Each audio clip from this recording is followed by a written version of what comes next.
3 langkah untuk bersara dengan selesa dengan tabungan emas.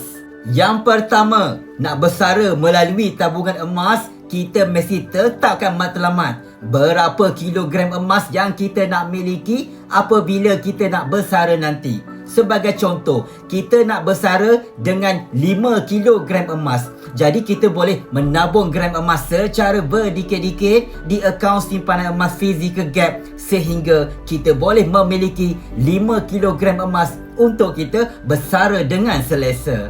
Yang kedua, mulakan tabungan emas hari ini dengan kemampuan semasa. Jangan tunggu kita kaya, jangan tunggu kita jadi jutawan. Di akaun simpanan emas Physical Gap, kita boleh mula menabung gram emas dengan bajet minimum serendah RM100 ataupun kita boleh konsisten menabung 1 bulan 1 gram sehingga kita boleh mencapai target berat emas berapa kilogram emas yang kita nak miliki untuk kita bersara dengan selesa. Kerana konsistensi lebih penting daripada menabung sekaligus dengan jumlah yang besar.